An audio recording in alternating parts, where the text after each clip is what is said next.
എല്ലാവർക്കും നമസ്കാരം. ഛത്തീസ്ഗഡിൽ മലയാളികളായ 2 കന്യാസ്ത്രീകൾ അറസ്റ്റ് ചെയ്യപ്പെടുന്നു. അവർക്കെതിരെ ചുമത്തിയിരിക്കുന്നത് മനുഷ്യക്കടത്തും ഒപ്പം മതപരിവർത്തനം എന്നുള്ള 2 ചാർജുകളാണ്. അവരെ പോലീസ് അറസ്റ്റ് ചെയ്യുന്നു. അതിനുശേഷം മജിസ്ട്രേറ്റിന് മുന്നിൽ ഹാജരാക്കുന്നു. അവരെ ഓഗസ്റ്റ് മാസം 8-ാം തീയതി വരെ റിമാൻഡിലേക്ക് വിടുകയാണ്. ഈ സംഭവം വലിയ വിവാദമായിട്ടുണ്ട്. രാഷ്ട്രീയമായി തന്നെ ആൾക്കാരിതിനെ ഏറ്റെടുക്കുന്നു. അതേപോലെ തന്നെ ക്രിസ്തീയ സഭകൾ ഇതുമായി ബന്ധപ്പെട്ട് പല പ്രസ്താവനകളും നടത്തുന്നു. സത്യത്തിൽ അവിടെ സംഭവിച്ചിരിക്കുന്നത് എന്താണ്? അവരെ ആരെങ്കിലും കുടുക്കിയതാണോ? അതോ ഇതിലെന്തെങ്കിലും അസ്വാഭാവികതയുണ്ടോ? ഈ കാര്യങ്ങളാണ് ഏറ്റവും പ്രധാനപ്പെട്ടത്. ഇതുമായി ബന്ധപ്പെട്ട കേസ് കോടതി പരിഗണിക്കാനിരിക്കെയാണ് ഈ കന്യാസ്ത്രീകളുടെ ജാമ്യാപേക്ഷ. ഈ വിഷയവുമായി ബന്ധപ്പെട്ട് അടിയന്തരമായിട്ടുള്ള നടപടികൾ സ്വീകരിക്കണം എന്നാവശ്യപ്പെട്ട് കേന്ദ്ര ആഭ്യന്തരമന്ത്രി അമിത് ഷായ്ക്കും അതേപോലെ തന്നെ പ്രധാനമന്ത്രി ശ്രീ നരേന്ദ്രമോദിക്കും വിവിധ പ്രതിപക്ഷ കക്ഷികൾ, പ്രത്യേകിച്ച് കോൺഗ്രസിൽ നിന്ന് ആൾക്കാർ കത്തയച്ചിട്ടുമുണ്ട്. ഈ ഒരു സാഹചര്യത്തിൽ എന്തിനാണ് ഇവരെ അറസ്റ്റ് ചെയ്തിരുന്നത്? എന്തായിരുന്നു അവിടെ ഉണ്ടായിരുന്ന സാഹചര്യം? മനുഷ്യക്കടത്ത് അല്ലെങ്കിൽ നിർബന്ധിത മതപരിവർത്തനം എന്നിവ ആരോപിക്കപ്പെടുന്നതിൽ വസ്തുതയുണ്ടോ? ഏതൊക്കെ ചോദ്യങ്ങളാണ് ഇവിടെ പ്രസക്തം എന്നിവയാണ് ഈ വീഡിയോയിൽ പരിശോധിക്കുന്നത്. നോക്കാം. നമുക്കറിയാം, 2 ദിവസം മുൻപാണ് മലയാളികളായിട്ടുള്ള കന്യാസ്ത്രീകളായ പ്രീതി മേരി, വന്ദന ഫ്രാൻസിസ് എന്നീ 2 ആൾക്കാർ അറസ്റ്റ് ചെയ്യപ്പെടുന്നത്. ഇവരോടൊപ്പം ഒരു ചെറുപ്പക്കാരനും അറസ്റ്റിലായിട്ടുണ്ട്. ഇവരിൽ ആരോപിക്കപ്പെട്ട കുറ്റം 18-നും 22 വയസ്സിനും ഇടയ്ക്കുള്ള 3 യുവതികളെ ഇവർ കടത്തിക്കൊണ്ടുപോയി രേഖകളൊന്നുമില്ലാതെ എന്നുള്ളതായിരുന്നു. ഇവരുടെ പക്കൽ റെയിൽവേ പ്ലാറ്റ്ഫോം ടിക്കറ്റ് ഉണ്ടോ എന്ന് ചെക്ക് ചെയ്യുന്നു. അതില്ല എന്ന് കാണുന്ന സമയത്താണ് ഇതുമായി ബന്ധപ്പെട്ട തർക്കമുണ്ടാകുന്നത്. ഉടൻ തന്നെ അവിടെയുള്ള ബജ്രംഗ് ദൾ എന്ന സംഘടനയുടെ പല പ്രവർത്തകരും ആ വിഷയത്തിൽ ഇടപെടുന്നു. മതിയായ യാത്രാരേഖകളോ മതിയായ ഐഡൻറ്റിഫിക്കേഷൻ രേഖകളോ ഇവരുടെ ഭാഗത്തില്ല എന്നുള്ളതായിരുന്നു ആരോപണം. അത് പിന്നീട് പോലീസ് വരുന്നു. പോലീസ് കാര്യങ്ങളെല്ലാം പരിശോധിച്ചതിന് ശേഷം അവർക്കെതിരെ കേസെടുക്കുന്നു. 2 സുപ്രധാന നിയമങ്ങളുടെ അടിസ്ഥാനത്തിലാണ് കേസെടുക്കുന്നത്. ഒന്ന്, ഭാരതീയ ന്യായ സംഹിതയിലെ സെക്ഷൻ 143 അതാണ് മനുഷ്യക്കടത്തുമായി ബന്ധപ്പെട്ട കാര്യം. രണ്ടാമത്തേത് ഛത്തീസ്ഗഡ് റിലീജിയസ് ഫ്രീഡം ആക്ട് എന്ന് പറയുന്ന ഛത്തീസ്ഗഡിലെ സംസ്ഥാന നിയമം അനുസരിച്ചാണ്. അത് മതപരിവർത്തനം തടയുന്നതിന് വേണ്ടിയിട്ടുള്ള നിയമമാണ്. ഇങ്ങനെ ഗുരുതരമായിട്ടുള്ള കോഗ്നിസബിൾ ആയിട്ടുള്ള 2 വകുപ്പുകളുടെ അടിസ്ഥാനത്തിലാണ് ഇവർക്കെതിരെ കേസെടുക്കുന്നതും അവരെ അവിടെ നിന്ന് പോലീസ് കൊണ്ടുപോകുന്നതും. തുടർന്ന് മജിസ്ട്രേറ്റിന് മുന്നിൽ ഹാജരാക്കുന്നു. തുടർന്ന് ജുഡീഷ്യൽ കസ്റ്റഡിയിലേക്ക് അവരെ വിടുകയും ചെയ്യുന്നു. ഇതിൽ കന്യാസ്ത്രീകളെ എതിർക്കുന്ന ആൾക്കാരുടെ ആരോപണം, മതിയായ രേഖകളില്ലാതെ ജോലിക്ക് എന്ന പേരിൽ ഈ കുട്ടികളെ അവിടെ നിന്ന് ആഗ്രയിലേക്ക് കടത്തുകയായിരുന്നു എന്നും ഒപ്പം അവരെ നിർബന്ധിതമായിട്ട് മതപരിവർത്തനത്തിന് വിധേയമാക്കുക എന്നുള്ളതായിരുന്നു അവരുടെ പദ്ധതി എന്നതുമാണ്. എന്നാൽ കന്യാസ്ത്രീകളെ ന്യായീകരിക്കുന്ന ആൾക്കാർ പറയുന്നത് കൃത്യമായ യാത്രാരേഖകളും ഈ കുട്ടികളുടെ ഐഡൻറ്റിഫിക്കേഷൻ രേഖകളും അവരുടെ പക്കലുണ്ടായിരുന്നുവെന്നും ഈ കാര്യങ്ങളെല്ലാം അവർ അവിടെ വന്നിരുന്ന പോലീസിനോടും മറ്റുള്ള ആൾക്കാരോടും റെയിൽവേ അധികൃതരോടും വ്യക്തമാക്കിയതാണ് എന്നും എങ്കിലും ഈ റൈറ്റ് വിങ് അസോസിയേഷൻ്റെ ഭാഗത്തു നിന്നുള്ള സമ്മർദ്ദത്തിൻ്റെ അടിസ്ഥാനത്തിൽ ഇവർക്കെതിരെ വ്യാജമായിട്ടുള്ള കേസുകൾ ചമയ്ക്കുകയായിരുന്നു എന്നുമാണ് പറയുന്നത്. ഈ ഒരു സാഹചര്യത്തിൽ ബജ്രംഗ് ദളിനോ അല്ലെങ്കിൽ മറ്റാർക്കെങ്കിലുമോ ഈ ഒരു വിഷയത്തിൽ ഇടപെടുന്നതിനുള്ള സ്വാതന്ത്ര്യമുണ്ടോ എന്നുള്ളതാണ് ആദ്യം പരിഗണിക്കപ്പെടേണ്ടത്. 1968 പ്രാബല്യത്തിൽ വന്ന 2006 അമെൻഡ് ചെയ്യപ്പെട്ടിരിക്കുന്ന ഒരു നിയമമനുസരിച്ച് ഛത്തീസ്ഗഡിൽ മതപരിവർത്തനം എന്നത് ഒരിക്കലും നിർബന്ധിതമായി നടപ്പാക്കാൻ പാടില്ല. അഥവാ അങ്ങനെ ചെയ്താൽ അതൊരു ക്രിമിനൽ ഒഫൻസാണ്. അതുകൊണ്ട് തന്നെ മതപരിവർത്തനം നിർബന്ധിതമായി നടത്തിയിട്ടുണ്ട് എന്നുള്ള ആക്ഷേപം ആർക്കെങ്കിലും ഉണ്ട് എങ്കിൽ അതിൽ പരാതിപ്പെടുന്നതിന് ഛത്തീസ്ഗഡിൽ യാതൊരു വിധത്തിലുള്ള തടസ്സവുമില്ല. അതുകൊണ്ട് തന്നെ ബജ്രംഗ് ദൾ എന്നല്ല, ഏതൊരു ഓർഗനൈസേഷനും സമാധാനപരമായി ഒരു കേസ് കൊടുക്കുന്നതിനോ പരാതി ഉന്നയിക്കുന്നതിനോ അവകാശമുള്ള ഒരു സംസ്ഥാനമാണ് ഛത്തീസ്ഗഡ് എന്നുള്ളതിൽ യാതൊരു വിധത്തിലുള്ള തർക്കവുമില്ല. ഇനി കന്യാസ്ത്രീകളുടെ ഭാഗത്ത് നിന്ന് നോക്കിയാൽ അവരോടൊപ്പം നിൽക്കുന്ന യുവതികൾക്ക് അവർ അവരുടെ മഠത്തിലോ അല്ലെങ്കിൽ അവരുടെ ആശുപത്രി സംവിധാനങ്ങളിലോ ഒക്കെ ജോലി നൽകുന്നതിന് വേണ്ടി ആഗ്രയിലേക്ക് കൊണ്ടുപോവുകയായിരുന്നു എന്ന് പറയുന്നു. അതിന് ഈ പെൺകുട്ടികളുടെ കുടുംബത്തിൻ്റെ സമ്മതം അവർക്കുണ്ട് എന്ന് പറയുന്നു. ഈ കുട്ടികളുടെ പ്രായവും മറ്റ് ഡീറ്റെയിൽസും എല്ലാം തന്നെ കാണിക്കുന്ന മതിയായിട്ടുള്ള ഐഡൻറ്റിഫിക്കേഷൻ രേഖകളും യാത്രാരേഖകളും തങ്ങളുടെ പക്കലുണ്ട് എന്നും പറയുന്നു. അങ്ങനെ നോക്കിക്കഴിഞ്ഞാൽ അതും ജസ്റ്റിഫൈഡ് ആയിട്ടുള്ള ഒരു പൊസിഷനാണ്. അപ്പോൾ ഈ 2 പൊസിഷനുകളിൽ എന്തൊക്കെയാണ് ഇപ്പോൾ ക്ലാരിറ്റി കുറവുള്ളത് എന്നുള്ളത് ചിന്തിക്കുന്നതാണ് പ്രധാനം. ഞാൻ മനസ്സിലാക്കുന്നത് പ്രധാനമായും ഏതാണ്ട് 1/2 ഡസൻ പോയിന്റുകൾ ഇതിൽ ഇനിയും വ്യക്തത കുറവുള്ള ഭാഗങ്ങളായിട്ട് അവശേഷിക്കുന്നുണ്ട്. അതിൽ ഓരോന്നും പരിശോധിക്കുക, അതിൽ ഓരോന്നിനും ഉത്തരം കണ്ടെത്തുക എന്നുള്ളതാണ് പ്രധാനം. ആ ഉത്തരങ്ങൾ ഇപ്പോഴും നമുക്ക് വ്യക്തതയോടെ അറിവായിട്ടില്ല. ആ വിഷയത്തിൽ കൂടുതൽ ക്ലാരിറ്റി വരുമ്പോൾ മാത്രമേ ഇതിൽ കന്യാസ്ത്രീകളുടെ പക്ഷത്താണോ ന്യായം അതോ ബജ്രംഗ് ദൾ ആൾക്കാരുടെ ഭാഗത്താണോ ന്യായം എന്നതിനെക്കുറിച്ച് പൂർണ്ണമായി വ്യക്തമാവുകയുള്ളൂ. ആ പോയിന്റുകൾ ഓരോന്നുമായിട്ട് പരിശോധിക്കുകയാണ് ഇനി. ഇതിൽ ഒന്നാമത്തെ പോയിന്റ്, ഈ കന്യാസ്ത്രീകളോടൊപ്പം ഉണ്ടായിരുന്ന 3 യുവതികൾ ഏത് മതവിഭാഗത്തിൽപ്പെട്ടവരാണ് എന്നുള്ളതാണ്. അത് ക്രിസ്ത്യാനികളാണോ അതോ ഹിന്ദുക്കളാണോ എന്നുള്ളതാണ് പ്രശ്നം. ഇതുമായി ബന്ധപ്പെട്ട് പലതരത്തിലുള്ള പരസ്പര വിരുദ്ധമായിട്ടുള്ള മീഡിയ റിപ്പോർട്ടുകളാണ് ഇതുവരെ വന്നുകൊണ്ടിരിക്കുന്നത്. ഈ യുവതികളെ എന്നല്ല, ഒരാളെയും നിർബന്ധിതമായിട്ടുള്ള മതപരിവർത്തനത്തിന് വിധേയമാക്കാറില്ല എന്നുള്ളതാണ് ക്രിസ്ത്യൻ സഭയുടെ ഔദ്യോഗികമായിട്ടുള്ള ഒരു പ്രതികരണം. എന്നാൽ കാത്തലിക് ചർച്ചിനെക്കുറിച്ചും വത്തിക്കാനെക്കുറിച്ചും ഇൻഡിപെൻഡൻ്റായി റിപ്പോർട്ട് ചെയ്യുന്ന ക്രക്സ് എന്ന അന്താരാഷ്ട്ര മാധ്യമം പറയുന്നതനുസരിച്ച് ഈ 3 സ്ത്രീകളും ഓൾറെഡി ക്രിസ്ത്യൻസ് ആണ് എന്നാണ്.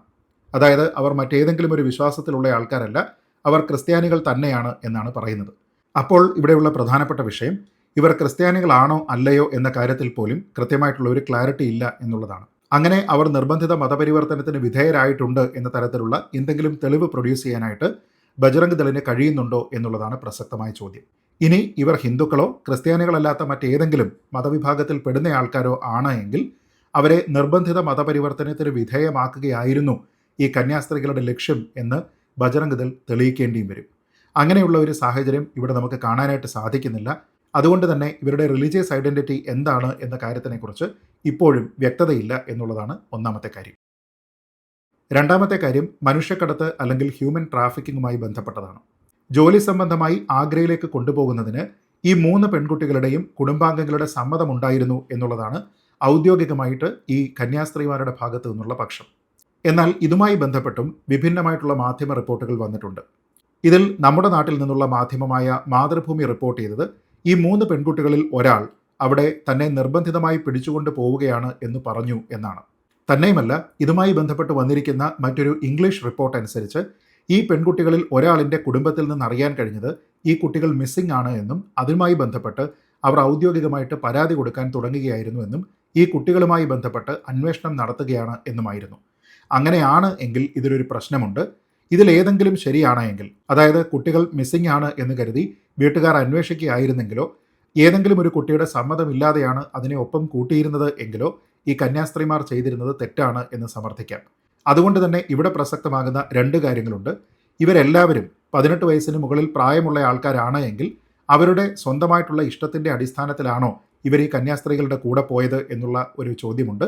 ഇനി ഇതിലേതെങ്കിലും ഒരു കുട്ടിക്ക് 18 വയസ്സിൽ താഴെയാണ് പ്രായമെങ്കിൽ നിശ്ചയമായും ആ കുട്ടിയുടെ വീട്ടുകാരുടെ സമ്മതം ഇക്കാര്യത്തിൽ ഉണ്ടാകേണ്ടതാണ്. തന്നെയുമല്ല, ജോലി സംബന്ധമായി ഏത് പ്രായത്തിൽ ഏത് ജോലി ചെയ്യാം എന്നതുമായി ബന്ധപ്പെട്ട് വളരെ കൃത്യമായിട്ടുള്ള നിയമങ്ങളുള്ള സ്ഥിതിക്ക് അതൊക്കെ തന്നെ പാലിക്കപ്പെട്ടിട്ടുണ്ടോ ഇല്ലയോ എന്നുള്ളതും ഇവിടെ പരിശോധിക്കപ്പെടാവുന്നതാണ്. ഈ കുട്ടികളുടെ പ്രായത്തിൽ തന്നെ വ്യത്യസ്തമായിട്ടുള്ള മാധ്യമ റിപ്പോർട്ടുകൾ വന്നിട്ടുണ്ട്. കുറേയധികം മാധ്യമങ്ങൾ പറയുന്നത് ഈ 3 ആൾക്കാർക്കും 18ഉം 19ഉം വയസ്സാണ് പ്രായം എന്നാണ്.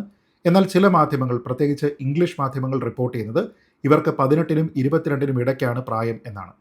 18 വയസ്സ് കഴിഞ്ഞിട്ടുണ്ട് എങ്കിൽ അവർ പ്രായപൂർത്തിയായിട്ടുള്ള ആൾക്കാരാണ്. അങ്ങനെയെങ്കിൽ അവരുടെ ജോലിക്കാര്യവുമായി ബന്ധപ്പെട്ട് കുടുംബത്തിൻ്റെ സമ്മതം ആവശ്യമുണ്ടെന്ന് തോന്നുന്നില്ല.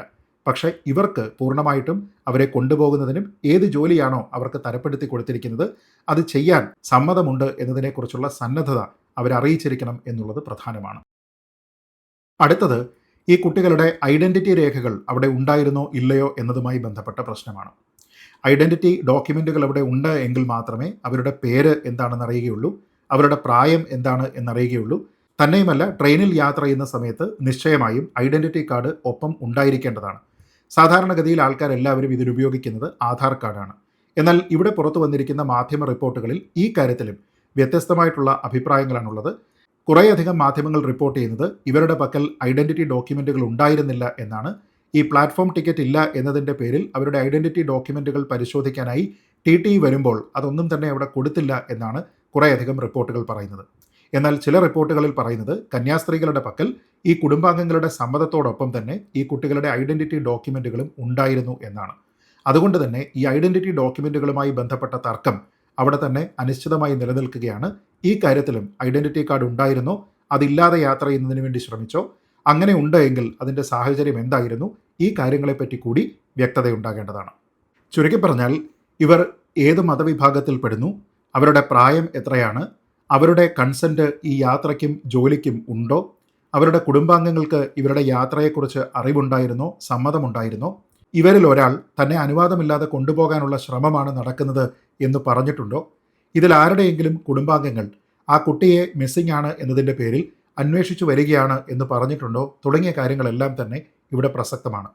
അതുകൊണ്ട് തന്നെ ഈ വിഷയത്തിൽ സമഗ്രമായിട്ടുള്ള ഒരു അന്വേഷണം ഉണ്ടെങ്കിൽ മാത്രമേ ഇതിൽ ആരുടെ ഭാഗത്താണ് ശരി എന്നതിനെക്കുറിച്ച് അറിയാനായിട്ട് സാധിക്കുകയുള്ളൂ. ഇവിടെ ഒരു കാര്യമുണ്ട്, കുറേ അധികം ആൾക്കാർ ഇത് മൈനോറിറ്റീസിനെതിരായിട്ടുള്ള ഒരു പീഡനമാണ് എന്ന നിലയ്ക്ക് ബജ്രംഗ് ദളിനോടുള്ള ഒരു ആക്ഷേപവും ആരോപണവുമായിട്ട് പറയുന്നുണ്ട്. അതുകൊണ്ട് തന്നെയാണ് ഇന്നത്തെ ഇന്ത്യയിൽ റിലിജിയസ് മൈനോറിറ്റി സംരക്ഷിക്കപ്പെടുന്നില്ല എന്ന തരത്തിലുള്ള ഒരു വ്യാഖ്യാനവും പരാമർശവും ഒക്കെ തന്നെ ഉണ്ടായിക്കൊണ്ടിരിക്കുന്നത്. എന്നാൽ നിർബന്ധിത മതപരിവർത്തനം എന്നത് നിയമപ്രകാരം നിരോധിക്കപ്പെട്ടിരിക്കുന്ന ഒരു സംസ്ഥാനത്തിൽ അങ്ങനെയുള്ള ഒരു വിഷയമുണ്ട് എന്ന് തോന്നിക്കഴിഞ്ഞാൽ അതിൽ ഇടപെടാനും റിപ്പോർട്ട് ചെയ്യാനും ആർക്കും അവകാശമുണ്ട് എന്നുള്ളതാണ് അതിൻ്റെ നിയമവശം. ഇവിടെ ഏതെങ്കിലും തരത്തിൽ ഈ കന്യാസ്ത്രീകളെയോ കുട്ടികളെയോ മറ്റുള്ള ആൾക്കാരെയോ കയ്യേറ്റം ചെയ്യുകയോ ദേഹോപദ്രവം ഏൽപ്പിക്കുകയോ മോശമായി അവരോട് സംസാരിക്കുകയോ ചെയ്യുന്ന രീതിയിലത്തേക്കുള്ള സമീപനം ബജ്രംഗ് ദളിൻ്റെ ഭാഗത്തു നിന്ന് ഉണ്ടായിട്ടുണ്ടെങ്കിൽ അത് പൂർണ്ണമായിട്ടും തെറ്റാണ്. എന്നാൽ നമ്മളിവിടെ കണ്ടിരിക്കുന്ന റിപ്പോർട്ടുകൾ അനുസരിച്ച് ഇവർ പ്രശ്നമുണ്ടാക്കി എന്നതല്ലാതെ മറ്റേതെങ്കിലും തരത്തിലുള്ള ഒരു പെരുമാറ്റം അവരുടെ ഭാഗത്തു നിന്നുണ്ടായതായിട്ട് ഒരു റിപ്പോർട്ടിലും മലയാളത്തിലാണെങ്കിലും ഇംഗ്ലീഷിലാണെങ്കിലും പറയുന്നില്ല എന്നുള്ളത് പ്രധാനമാണ്. അങ്ങനെയാണ് എങ്കിൽ അവശേഷിക്കുന്ന ചോദ്യം അവർക്ക് പരാതിപ്പെടാനുള്ള അവകാശമുണ്ടോ എന്നുള്ളതാണ്. ഉണ്ട് എന്നത് തന്നെയാണ് ആ വിഷയത്തിലെ നിയമപരമായിട്ടുള്ള ഒരു വസ്തുത. ഇനി മറ്റൊരു സാഹചര്യം പരിഗണിച്ച് നോക്കുക. നിയമം മൂലം നിർബന്ധിത മതപരിവർത്തനം നിരോധിക്കപ്പെട്ടിരിക്കുന്ന ഒരു സംസ്ഥാനം, ആ സംസ്ഥാനത്ത് ഏതൊരു വ്യക്തിക്കും ഒരു നിർബന്ധിത മതപരിവർത്തനം നടക്കുന്നുണ്ട് എന്നുള്ള സംശയം തോന്നിക്കഴിഞ്ഞാൽ നിയമപ്രകാരം അത് റിപ്പോർട്ട് ചെയ്യാം. അങ്ങനെ പോലീസ് വന്നതിന് ശേഷം പ്രാഥമികമായി കാര്യങ്ങൾ മനസ്സിലാക്കിയതിന് ശേഷം അവർ അതിൽ അറസ്റ്റ് രേഖപ്പെടുത്തുകയോ ആ കേസ് അന്വേഷിക്കുന്നതിന് വേണ്ടി എടുക്കുകയോ ചെയ്തു കഴിഞ്ഞാൽ അതിൽ പിന്നീട് ഈ ആക്രമിച്ചു എന്ന് പറഞ്ഞുകൊണ്ട് പരാതിക്കാരെ വെറുതെ കുറ്റപ്പെടുത്തുന്നത് കൊണ്ട് കാര്യമില്ല. പിന്നീട് അവിടെ പരിശോധിക്കാനുള്ളത് ഇതിൻ്റെ നിയമവശം മാത്രമാണ്.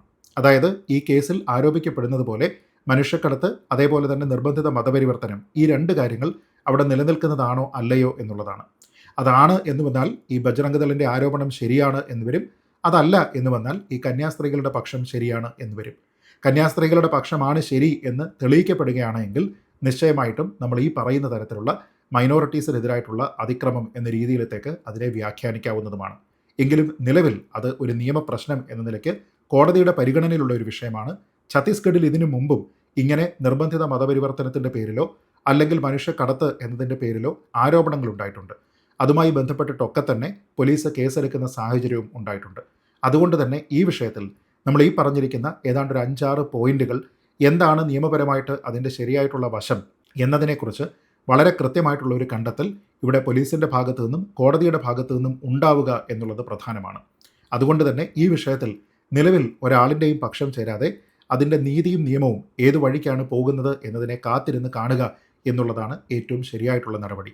അതല്ലാതെ ഏതെങ്കിലും ഒരു പക്ഷം പിടിക്കുന്നതിന് വേണ്ടി നമ്മൾ ഈ ഒരു സമയം ശ്രമിച്ചാൽ ഒരുപക്ഷെ അത് പിന്നീട് അബദ്ധമായി പോകാനുള്ള സാധ്യതയുമുണ്ട്. അതുകൊണ്ട് തന്നെ ഈ വിഷയത്തിൽ മറ്റെല്ലാ വിഷയങ്ങളിലും എന്നതുപോലെ നീതി പുലരട്ടെ എന്ന് മാത്രം പ്രത്യാശിച്ചുകൊണ്ട് ഈ വീഡിയോ അവസാനിപ്പിക്കുന്നു. ജയ് ഹിന്ദ്.